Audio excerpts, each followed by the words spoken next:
Hello everyone, this is Zeeebo and welcome back to yet another AFK journey video. So in today's AFK journey video, we're going to talk about another highly anticipated video, which is Zeeebo's Clash Front team recommendations, and I'll be talking about the best teams based on the strongest all the way to the weakest based on my personal take. And I'll be talking about the 8 different teams right here on screen right now, as you guys can see, right? So we have 8 different teams. Later on I'll be adding one more. So these 8 different teams are, I'll say, like the commonly used PvP teams, and they are very strong for different reasons. I'll be also ranking the teams based on the power level, explaining why they are the strongest within the Clash Front's game mode itself. Lastly, I'll be copy pasting the team code and putting it in the description as well as the comment section, so that you guys can just copy paste the team and then put it into your own global account. So without further ado, let's start with the very first and the strongest team, which is the Dun and Dino team. So the Dun and Dino team is one of the strongest team in the meta right now, not because this team has no counters, but just how Clash Front's battle work in general, because you choose to deploy the group onto the battlefield and the teams are actually pitted against each other under random mechanics. So there are a few teams that can actually counter Dun and Dino within the PvP arena side of things, but for this game mode specifically, because we do not know what teams we will be pitting against, Dino pretty much shuts down most of the teams that are ultimate reliant, and Dino right here is one of the strongest carry if you have no answer to him. So this team that builds around Dino being the carry and then shutting down most of the ultimate centric team makes it one of the most versatile and strongest, because you do not know who you are facing, and this team is just really good. So this is also one of the more expensive teams, and on top of that, because we are able to use our factional talent, having Skalita together with Dino and Dun gives you that heavy control on top of the massive burst and the silence coming out from Dino right here. Coming out from Dun right here. So with regards to the other supportive unit, we are running Damien for the heal as well as the buff on Dino, and also Laika over here for the initial buff for Dino to reach the maximum 3 stack for his max damage itself.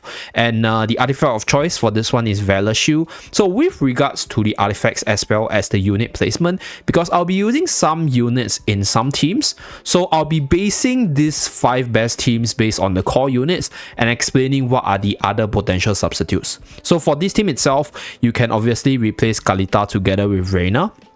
So this way you will still be able to get 3 buff, because if you use Reyna right here, right, you will be able to actually protect your Dino even better with damage reduction, even though Reyna doesn't give you a temporary buff, but because you have the temporary buff from your Valor Shield, as well as your Laika, as well as your Damien right here, your Dino will still be able to reach the 3 max stacks. So in order to min-max your teams itself, it is recommended to just run 3 Celestial Hypogenes. So for this one, the very first team, we will be running Skalita, Dunleer, as well as Dino for the Dun Dino comp. Okay, the strongest comp, also one of the more expensive one. And then for the second team, it's also another Celestial Hypogene centric comp, and this one is the one team that focuses more on the tailing as well as the control side. So we will be fielding Fresto as the frontliner for this one, together with Ludovic as well as Lily May as the secondary carry. So we are using Reyna, putting Reyna in front of Tailin, because this tile over here, when you do a mirror against the enemy itself, is also a talent tile. So in most cases, especially in Clash Fronts, like I mentioned earlier, we have no choice but to actually field our units in the most optimal position. We can't actually play around with the positioning and such. Putting Reyna in front of Tailin most of the time will give her the swap over for that additional damage reduction and heal for your Tailin to sustain even better. So we are running Ludovic as the healer for this team, because we are running Hewin in another team. So if you have other teams that doesn't rely on Hewin, then you can actually run Hewin in the healer slot, right, in the place of Ludovic. So I think Hewin is a lot better, but because right now I'm using Hewin for another team, which I'll showcase later, so I'm actually using Ludovic for this one. So Ludovic mainly for the heal and Lily May for the secondary carry. So you have both Tailin and Lily May as a carry, and then you have massive stat boost from the binding spell. So this gives you a whole bunch of defense and damage, and HP from the crit itself, and this one throws your enemy all around, so it gives you the additional control. And combine that with the black hole ability, and then combine that with the Lily May's ability to grow in terms of damage with time. This is, I'll say, like the second strongest team. Less powerful than the Dan Diurnal team, because Dan Diurnal pretty much shuts down this team by not allowing you to use the ultimate, right? So if your Lily May is not able to burst the enemy's team down, which is highly unlikely, because this team over here also has quite a bit of stats, together with, where's my Dino? Let me put Dino back, right? So together with the Valor Shield spell over here, 2 of your units, Dan as well as Dino over here, has a massive protection to them, so they don't get melted that easily. So therefore I'm putting this as a second team. But both the Celestial Hypogean teams, they are really good in clash runs, because the Celestial Hypogean talent tiles itself, they're extremely powerful in terms of offering control as well as damage for the team. So they are probably going to beat most teams, provided that this team generally has more stats and they have the stronger PvP factional talent. Hello, that is Zeeebo after the recording. So the next team that we are going to talk about is actually the Iron Armor's Burst combo, but in the video itself, the code that I sent out is based on the video. So this is me in post editing. I forgot that because we are going to be on the defensive side of things, you should put Bryon behind Iron, so this is the more optimal positioning. So just a disclaimer before you guys look at the video like, oh Zip, you're wrong, because Bryon should be at the back. Yeah, Bryon should be at the back on the defense, and Bryon should be at the front on the offense. So that is how the Lily May targeting mechanics work. So with that disclaimer out of the way, let us move back into that team recommendation. Let's go. So these are the top 2 teams. Now moving down the ladder, we have our favorite Iron Armor's combo with Elsa Burst. So this team doesn't run on heal, it just goes in and bursts the enemy ASAP. So we are running Bryon together with Iron. So this team, we run Bryon because it is a very common thing for you to encounter Lily May against the enemy in most cases. So you have to be prepared for Lily May to stop your Iron, right? So the best way for you to handle that, number 1, right, is to use other units which are able to cast the ultimate instantaneously and position them in front of Iron like this.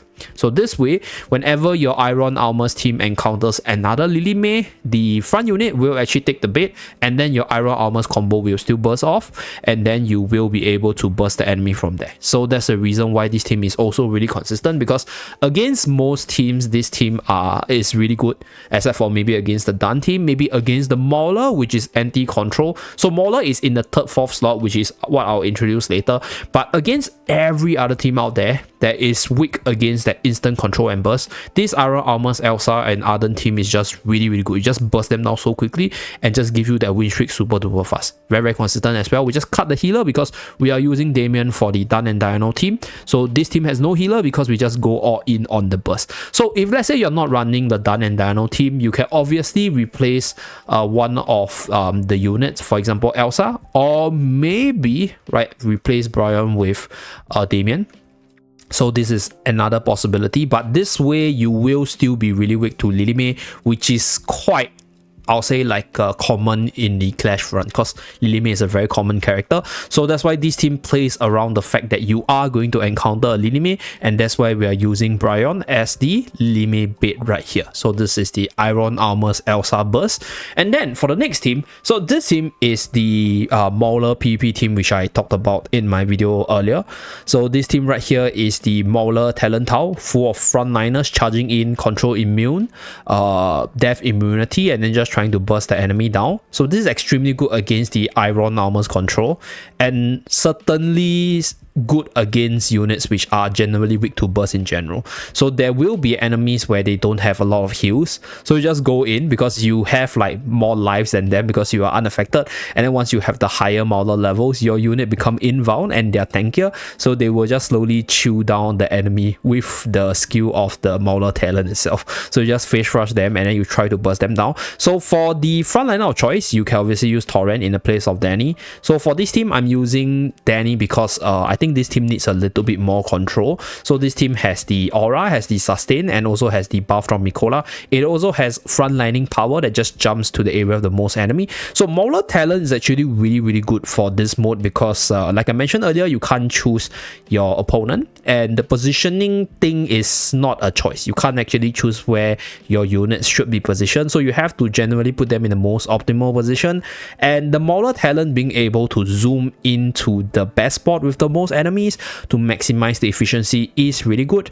And for this reason, we are running Verdant Spell. So for this build itself, I would actually recommend Resonating Spell if you're not using Resonating Spell for the last team, but because I'm actually using the Resonating Spell for the Tarsi team towards the end, so I'm actually using Verdant Spell, which is also generally versatile. Tanky, enough damage with decent class buff for your whole team, because we have a tank, we have 2 supports, and then we have a rogue over here, so all sorts of good buff together in one team, and that's the Mauler team right here. So for the 5th team that I'm running, or I'm recommending, is actually the Light Bearer Tarsi team. So this is a team which is derived from the best Tarsi pushing team, but for this one, I'll say you need very specific units to actually, I'll say, be consistent. So surprisingly, right, if you don't have Tamasia, Walker's a pretty decent unit to be included here as well. So the role of Walker and Tamasia is for disruption and that split second of control for your unit skills to charge up. So if you guys have been using this Tarsi pushing team in the PvE side, if you have that split second where Rowan's ultimate activate and Tarsi starts using the ultimate, you pretty much win the game, because the enemy goes to sleep and then you just see Tarsi bouncing back and forth. Obviously, there are answers to this comp, but in general, this team definitely has the room to perform, and provided we really use some of our strongest units in the other teams itself, we are quite limited in terms of the best unit. So I'll say Walker is not something that I think a lot of people will have invested, so Tamasia is probably the better way to go, but you need at least one more unit for you to proc the Light Bearer Tau for this one. So Corinne is fine as well, obviously not the most optimal because that very last slot is for additional control. So like I'll strongly recommend Tamasia to be the one, because that way you have another tank, and we're using Resonating Spell because this will actually buff up your Tarsi to spam the ultimate. So that's why it's called the Tarsi Light Bearer build instead of the Light Bearer build. So this is Tarsi abusing the Light Bearer ultimate to just spam back and forth. And then we are putting Hewin together with Rowan, because the Rowan Hewin Hew battery combo is really insane if they get through. So this team is decently good, just that it's countered by obviously the Dino Burst, unfortunately, and obviously certain controls to prevent your Tarsi from doing what she wants to do. So it has counters, but it is, I'll say, like decently strong in terms of the different Clash Run teams available. So this is team number 5. So these are the 5 teams that I have based on the different units that I can use across the board. So with regards to this one, if let's say you do have Lumon to give you the additional control, you can just run this full Mauler team, because Lumon is able to offer the additional control for the melee team. And in terms of the positioning, it doesn't matter too much because you're using Mikola, which is a unit that wants to charge on the front line, right? Lumon, no matter where the unit go, he will be able to be charging on the front line. And then because you have Shakir and Brutus, 4 units on the front line will give you that instant arena control ASAP for you to get that attack buff advantage of Mikola. So that's why if you have Lumon here, it's usable. You can also use Antandra.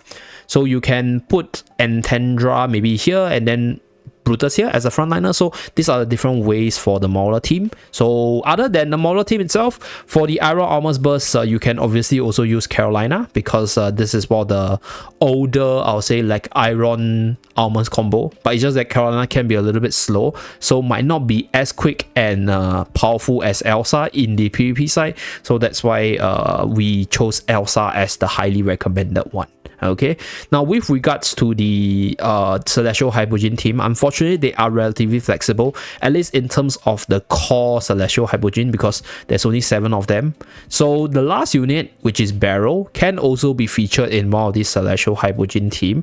But for Barrel's case, let's say if you do have Barrel invested, there are actually, I'll say, like stronger teams for Barrel specifically. So I'm going to move on to the next 3 team recommendation that includes Barrel, and they're over here. So the 6th team is a team which features the usage of Barrel. So this team over here features Barrel together with Zeee, for the floor bell and barrel combo. So you swarm your enemy with a whole bunch of summons. So let's say if you're not using Fresto for like any of the teams mentioned earlier, they can use Fresto here, and right, you can also throw Skalita in here as well. So this way you can have this Celestial Hypogean talent tile for the control while having the ability to swarm your enemy with the Zoo. And in terms of the best artifact is Verdant Spell, because Verdant Spell is able to buff your summons as well together with units. So very good for summon based teams. So for those of you guys who are not familiar with the term Zoo is basically you summoning a lot of units onto the battlefield and swarming your enemy like animals swarming, running around in the zoo. That's why it's called a zoo team. Okay, so right here we can go the Celestial Hypogean talent tile, or we can also go for the Wildest tile over here. So go with Healing for more sustain for the team and just a lot of holding power, because you have 2 healers, and then you have Florbell for the control, for the kits for the damage, you have Barrel for the disruption, and then Fresto just tanking on the front line. Okay, so this is team number 6, a Zoo team.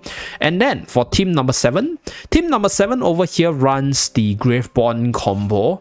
I would say right now Graveborn is not exactly in the best position, because I think there are just a lot of, I'll say, like good units or combo against Graveborn, and I'll say like the strongest Graveborn combos I can think of would be Viperion and Sisir. So building off this idea, we're going to go with the old school Sisir meta arena comp with Florbell, with Rowan together with Sisir as well as Viperion. So Viperion is there to slow down the enemy with the Vipers itself, and then you run Resonating Spell together with Rowan so that your Sisir can summon Mr. Chaos ASAP for that control. So if you have the Wildest Tower, both Sisir as well as Viperion will be getting the stat from Rowan, which is actually not a bad thing, because you can protect Rowan by linking him to Torrent, and Rowan doesn't need a lot of stats to actually be good for the team, because a lot of his skills have a fixed value that is either based off